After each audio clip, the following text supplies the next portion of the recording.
اب بازاروں میں، گلیوں میں، کوچوں میں میرے نام پر پتھر کھانے کے لیے تیار ہو جا، اور ہر نبی یوں ہی مار کھاتا آیا۔ فقر و فاقہ کی زندگی گزارنا انبیاء علیہ الصلوۃ والسلام کا پیشہ ہے۔ چنانچہ مدنی کریم صلی اللہ تعالی علیہ وسلم کے واقعات میں آتا، سیدہ عائشہ صدیقہ رضی اللہ تعالیٰ عنہ فرماتی ہیں، میں نے حضور کے لیے جاؤ کے آٹے کی میں روٹی پکایا کرتی تھی، کبھی چھان کر نہ پکائی، آٹے کے اوپر ذرا پھونک مار دیتی تھی، جو گھاس نکل گیا سو نکل گیا، باقی اندر ہی پکا دیا کرتی تھی۔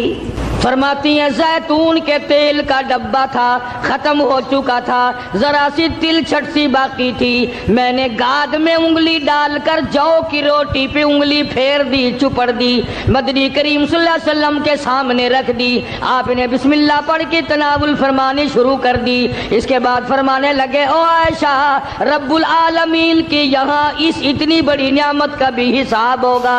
قدرت نے اپنی طرف سے کیا۔ حضرت ہاجرہ نے کہا مجھے سردی لگتی ہے، تو ایک جگہ روشنی نظر آئی تھی، فرمایا کہ میں جاتا ہوں آگ لاؤں گا یا کوئی راستہ بتانے والا ملے گا۔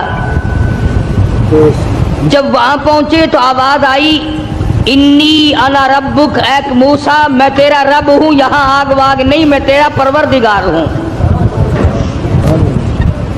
فخلانا علیک، جوتا اتار دو، انک بالوادی المقدس طویٰ، آپ پاک وادی میں موجود ہیں۔ خدا کی دین کی بات ہے، آگ لینے جائے پیغمبری مل جائے۔ تاج نبوت اڑا دیا پروردگار عالم نے، اور ایک ڈیوٹی ذمہ لگا دی۔ تاج نبوت کا یہ مقصد نہیں ہوتا کہ اب تخت شہنشاہی پہ بیٹھ جاؤ، کچھ وزراء وزیر مقرر کر لو، اب تم لوگوں سے اچھا کھایا پیا کرو، لوگوں سے اچھا پہنا کرو، تمہاری زندگی لوگوں سے ممتاز ہو، یہ بات نہیں۔ تاج نبوت اڑانے کا یہ مطلب اور یہ مقصد ہوتا ہے کہ اب میرے نام پر مار کھانے کے لیے تیار ہو جا۔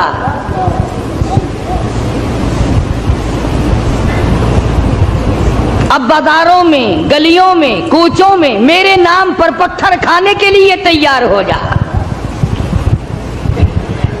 اور ہر نبی یوں ہی مار کھاتا آیا۔ فقر و فاقہ کی زندگی گزارنا انبیاء علیہ الصلوۃ والسلام کا پیشہ ہے۔ چنانچہ مدنی کریم صلی اللہ تعالی علیہ وسلم کے واقعات میں آتا، سیدہ عائشہ صدیقہ رضی اللہ تعالیٰ عنہ فرماتی ہیں، میں نے حضور کے لیے جاؤ کے آٹے کی میں روٹی پکایا کرتی تھی، کبھی چھان کر نہ پکائی،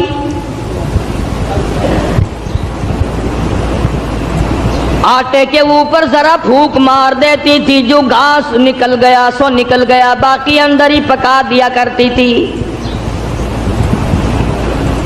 فرماتی ہیں زیتون کے تیل کا ڈبہ تھا، ختم ہو چکا تھا، ذرا سی تل چھٹ سی باقی تھی، میں نے گاد میں انگلی ڈال کر جو کی روٹی پہ انگلی پھیر دی، چپڑ دی، مدنی کریم صلی اللہ علیہ وسلم کے سامنے رکھ دی، آپ نے بسم اللہ پڑھ کے تناول فرمانی شروع کر دی۔ اس کے بعد فرمانے لگے، او عائشہ، رب العالمین کی یہاں اس اتنی بڑی نعمت کا بھی حساب ہوگا۔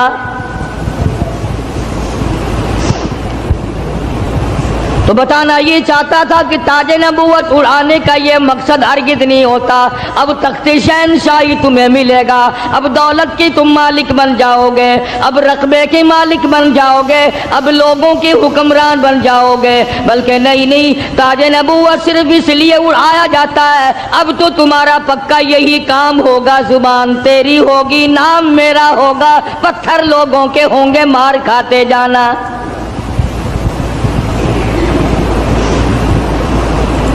سیدنا موسیٰ علیہ السلام آئے ہیں آگ لینے کے لیے، آواز آتی ہے، انی انا اللہ لا الہ الا انا فاعبدنی واقیم الصلاۃ لذکری۔ او موسیٰ اے کلیم اللہ میری عبادت کرنا، میری عبادت کا لوگوں کو حکم دینا، اسی پہ جمے رہنا۔ وَأَنَا اخْتَرْتُكَ فَاسْتَمِعْ لِمَا يُوحَىٰ، اب میں نے تیرا انتخاب کر لیا ہے، میں نے تجھے چھانٹ لیا ہے، میری طرف سے جو وحی آئے اس کو لوگوں تک پہنچانا تیری ذمہ داری ہے۔ سیدنا موسیٰ علیہ السلام نے اپنا کام شروع کر دیا، ہاتھ میں لکڑی لیے پھرتے ہیں، ہاتھ میں آسا رکھتے ہیں۔ رب العالمین نے پوچھ لیا وَمَا تِلْكَ بِيَمِينِكَ يَا مُوسیٰ، او میرے موسیٰ یہ تیرے ہاتھ میں کیا چیز ہے؟ آواز آئی أَتَوَكَّأُ عَلَيْهَا وَأَحُشُّ بِهَا عَلَىٰ غَنَمِي وَلِيَ فِيهَا مَآرِبُ أُخْرَىٰ۔ الہی میں تو اس لکڑی سے کبھی پتے جھاڑتا ہوں اپنی بکریوں کے لیے۔ ہر نبی نے بکری چرائی، ہر نبی نے بکریاں چرائیں۔ اس کے بارے میں بھی حدیث پاک میں آتا ہے کہ ایسا کیوں ہوا، ہر پیغمبر سے اللہ نے بکریاں کیوں چروائیں؟ اس لیے کمزور مخلوق ہے، شرارتی بہت زیادہ ہے، اگر ڈنڈا مار دو تو بکری گئی، بہت ستاتی ہے بکری، کبھی ادھر بھاگ گئی کبھی ادھر بھاگ گئی، اگر غصہ نکالو تو بکری گئی۔ تو دیکھا ہوگا بکری چرانے والوں کو، ایک تو لمبا ڈنڈا رکھتا ہے پتے جھاڑنے کے لیے، اور ایک باریک سی قمچی رکھتا ہے اور سی کر کے بکریوں کو چلاتا ہے۔ تو بکریاں چرانے والے کو صبر آ جاتا ہے، غصہ نہیں رہتا، اس لیے ہر نبی سے اللہ پاک نے بکریاں چروائی۔ آج تو ماشاءاللہ مسلمان گوشت کھانے میں تو کہتے ہیں بکری کا گوشت بڑا اچھا ہے، مگر پالنے میں نہیں۔ علماء حکیموں نے لکھا ہے کہ بکری کے دودھ میں جتنی شفا ہے اتنی کسی جانور کے دودھ میں شفا نہیں۔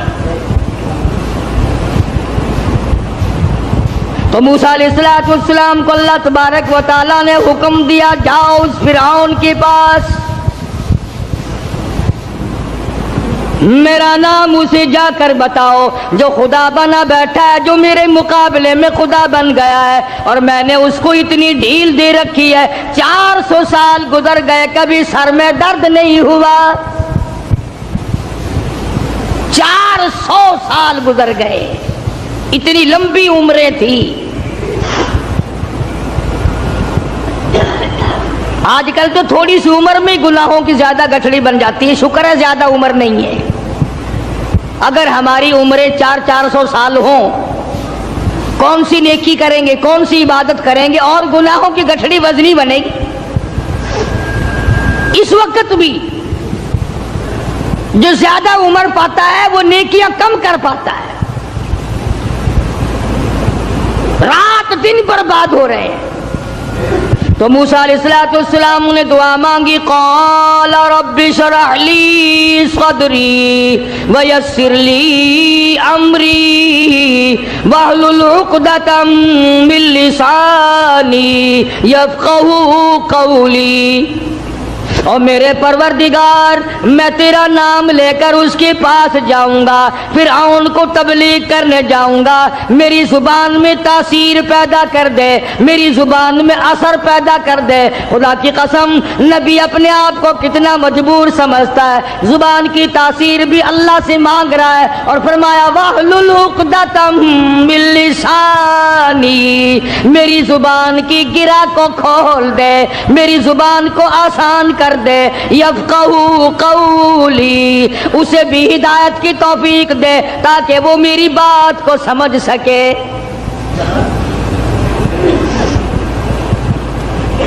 کبھی ہم نے بھی دعا مانگی، الہی وہ زبان دے جس سے مجھے مانگنا آ جائے، جس زبان میں تاثیر ہو، تیرے نام لینے کی توفیق ہو۔ ہم تو اگر دعا مانگیں گے اولاد کی، کاروبار کی، دولت کی، بیمار ہو جائے تو تندرستی کی، اور یہ کبھی دعا نہیں مانگنے کے الہی اس آنکھ کو مرتے دم تک قائم رکھیو، محتاج نہ بنائیو۔ کیوں؟ وہ کہتے ہیں نہیں نہیں میری آنکھ بگڑے گی تھوڑے، ان کانوں کو سلامت رکھنا، ان ہاتھ پاؤں کو سلامت رکھنا، اس زبان کو سلامت رکھنا، کبھی دعا نہیں مانگتا۔ فرمایا وَجَعَلْ لِي وَزِيرًا مِّنْ أَهْلِي ہارون، میرے پروردگار میرے بھائی ہارون علیہ السلام کو میرا حمایتی بنا دے، میرا وزیر بنا دے، ہم دونوں جا کر اس کو تبلیغ کریں گے، فرعون کو سمجھائیں گے۔ وَجَعَلْ لِي وَزِيرًا مِّنْ أَهْلِي هَارُونَ أَخِشْدُدْ بِهِ أَزْرِي وَأَشْرِكْهُ فِي أَمْرِي كَيْ نُسَبِّحَكَ كَثِيرًا وَنَذْكُرَكَ كَثِيرًا إِنَّكَ كُنتَ بِنَا بَصِيرًا۔ کیا دعا مانگ رہے ہیں موسیٰ علیہ السلام؟ الہی میری زبان کو اپنی یاد کی کثرت کی توفیق عطا فرما، میری زبان عادی بن جائے تیری یاد کی، رات کو تجھے یاد کروں، دن کو تجھے یاد کروں، صبح و شام تجھے یاد کروں، زبان میری ہو، نام تیرا ہو، دل میرا ہو، یاد تیری ہو، یوں ہی مر جاؤں۔ تو سیدنا موسیٰ علیہ السلام جب فرعون کے مقابلے میں گئے تو حکم ملا، دیکھو قربان جاؤں مالک کائنات کی بے نیازی پہ تبلیغ کا طریقہ بھی بتلایا۔